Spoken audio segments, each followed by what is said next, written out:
Pozeráš sa na svet dvoma pármi očí, očami ega a očami božskej podstaty. Svet ega vyzerá a pôsobí úplne inak než svet videný božským pohľadom. Duchovná cesta je o tom naučiť sa pozerať božskými očami. Samozrejme je to len metafora. Ani ego, ani božská podstata nemajú oči. Hovorím tu o spôsobe, ako život nielen vnímať, ale aj prežívať. Tieto oči sú rôzne stavy vedomia, rôzne stavy mysle. Je čas zmeniť spôsob, akým sa pozeráš. Narodiť sa znova, znovu zrodiť sa pre tento svet. V jednom spôsobe vnímania je svet plný utrpenia, v tom druhom je obohatený, posvetný, najväčší dar a najhlbšia radosť. Vo svojom srdci vieš, že je možné prežívať život aj takto. Niečo v tebe to vie a preto hľadáš. Hľadáš hore i dolu, až kým možno nestretneš niekoho s týmto novým pohľadom, novým spôsobom videnia, ktorý potvrdí to, čo si v hĺbke duše vždy tušil. Toto vnútorné poznanie je v tebe zakódované, rovnako ako samotné hľadanie. Niečo v tebe vie, že existuje aj iný spôsob, ako život prežívať. Aj ego hľadá, lenže nevie, kde má hľadať. A tak skúšaš všetky jeho spôsoby pátrania po tomto tajomnom svetom gráli, až kým sa nevyčerpáš. A potom jedného dňa zrazu uvidíš. Uvidíš novým pohľadom. Uvidíš to, čo videli mystici a svetci, hoci len na chvíľu. Ale práve to stačí, aby sa tvoje podozrenie potvrdilo a aby si sa vydal na cestu vnútornej premeny. Táto premena sa nestane zo dňa na deň. Takmer nikdy to tak nie je. Chce to čas, kým sa šošovky vnímania vyčistia natoľko, aby si mohol vidieť svet taký, aký naozaj je. Keď raz začneš vidieť pravdivejšie, objavíš, že všetko je posvetné. Všetko, vrátane teba, je prepojené s niečím tak veľkolepým, že sa to nedá opísať slovami. Niektorí to nazývajú Boh a ja tiež. Boh je vo všetkom. Všetko je posvetné. Keď sa naučíš pozerať vlastnými božskými očami, zažiješ pravdu o tomto svete. Je úplne a bezvýhradne milovaný Bohom, v objatí živený a opatrovaný tou silou, ktorá ho stvorila. Ani jedno zrnko prachu nie je mimo svojho miesta alebo nemilované Bohom. Pre Boha je stvorenie poklad, potešenie a zázrak. A keď sa pozeráš Božím pohľadom, presne takto aj cítiš. Toto je neustále Božie videnie, no nie je to videnie, ktoré by dokázal neustále udržiavať človek. Nech sa akokoľvek snažíš alebo túžiš toto vnímanie udržať, ako ľudská bytosť to nedokážeš. Môžeš mať hlboké zážitky tohto spôsobu videnia a mnoho menších, ale prichádzajú a odchádzajú podľa toho, ako sa prirodzene mení stav tvojho vedomia. Napriek tomu, keď sa raz naučíš vidieť týmto spôsobom, túto schopnosť už nestratíš. Vieš sa k tomuto vnímaniu kedykoľvek vrátiť. A to je podstatné. Nie je dôležité, že svet takto nevidíš neustále. A bolo by nereálne myslieť si, že by si to mohol. Dôležité je iba to, že vieš, že toto vnímanie je pravdivé a že keď si ho už aspoň párkrát zažil, môžeš ho kedykoľvek v sebe prebudiť. Veľkú časť dňa prirodzene tráviš v bežnej rovine prežívania, keď sa venuješ každodenným povinnostiam. Keď si zanepráznený starostlivosťou o to, čo treba, je úplne normálne, že nie si ponorený do tohto vnímania, ale skôr vo zvyčajnom režime, kde je stolička len stolička a špina je len špina, ktorú treba upratať. Nie je možné udržať si stav úžasu, plnosti života a prepojenia za každých okolností. A to treba prijať. Ak si myslíš, že by si mal v každom okamihu vnímať cez božské vedomie, je to pasca ega. Nezáleží na tom, ako práve vnímaš.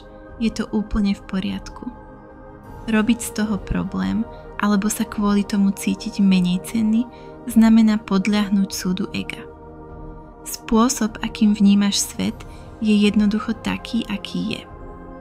To, kde sa na tejto ceste práve nachádzaš, je úplne správne miesto. Nikto od teba neočakáva ani nevyžaduje, aby si bol iný, než si práve teraz. Každý je milovaný rovnako, presne taký, aký je. Nepredkladám ti toto učenie preto, aby si sám seba súdil alebo túžil po inom zážitku, než aký máš. Robím to preto, aby som ťa povzbudila uvedomiť si túto veľmi dobrú správu o živote. Život je krásny a pretkaný božskosťou a je tvojim poslaním vidieť a prežívať to čoraz viac, ako budeš kráčať po duchovnej ceste. Toto učenie ti dávam aj preto, aby si sa s týmto spôsobom vnímania zoznámil. Zmena spôsobu vnímania si vyžaduje isté učenie a ako pri každom učení, aj tu je tvoj úmysel dôležitý. Keď vieš o tomto inom spôsobe vnímania, môžeš si zámerne zvoliť, že ho chceš prežívať viac. Vec, že práve tento spôsob vnímania je smer, ktorým sa uberá tvoj duchovný rast.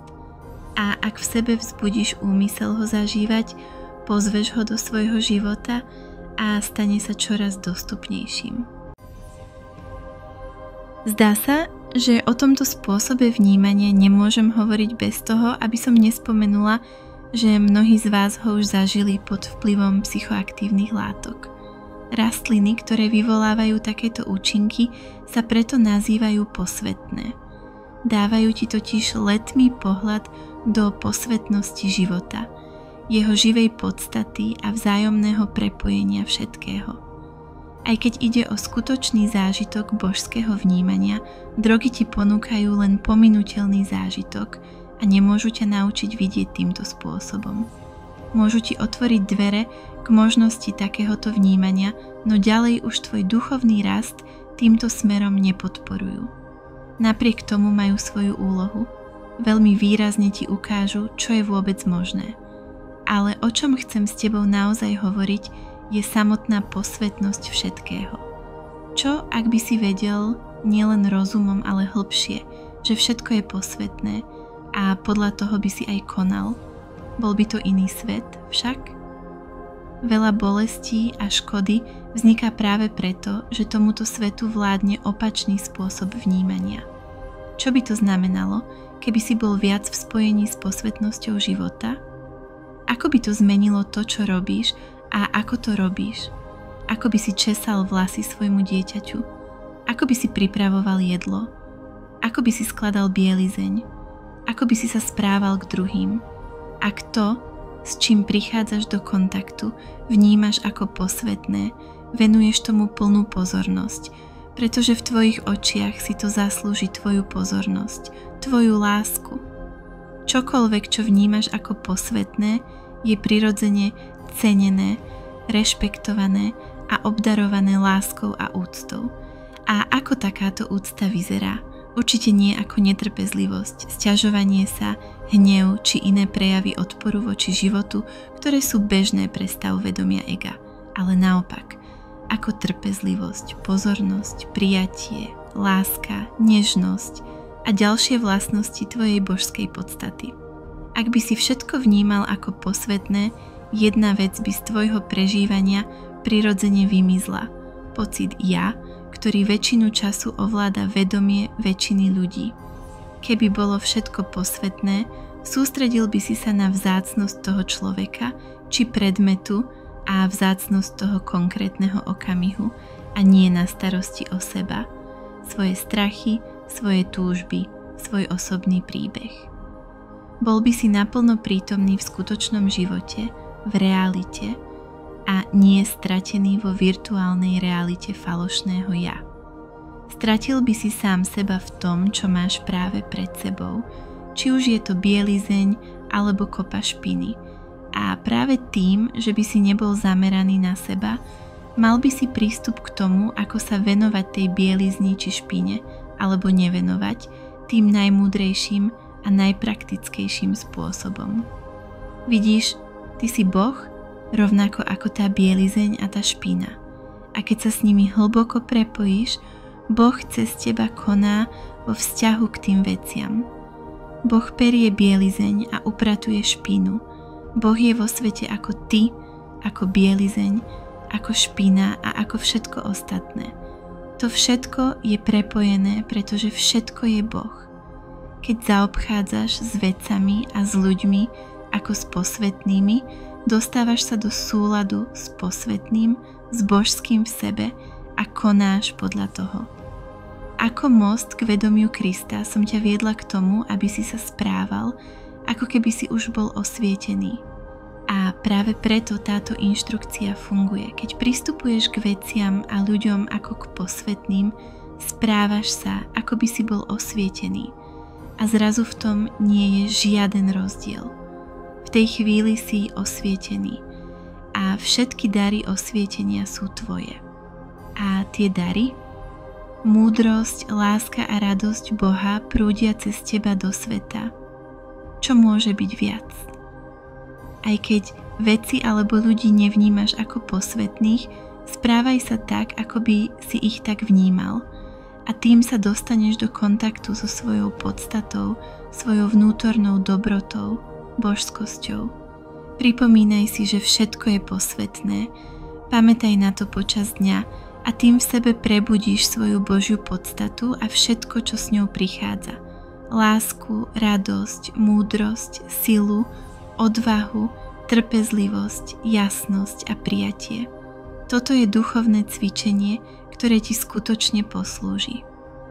Vďaka nemu začneš čoraz častejšie zažívať záblesky posvätného v každodennom živote. Prepojenosť, živú prítomnosť a krásu všetkého. Takéto vnímanie sa pestuje úmyslom vidieť všetko ako posvätné a denným tréningom pohľadu, ktorý takto veci a ľudí vníma. Naozaj si obohatený tým, že si sa vo svojom duchovnom raste dostal do bodu, kedy si pripravený prijať toto učenie, pretože ti nepochybne zmení život. Praktizovanie tohto cvičenia má silu a prinesie ti veľkú radosť.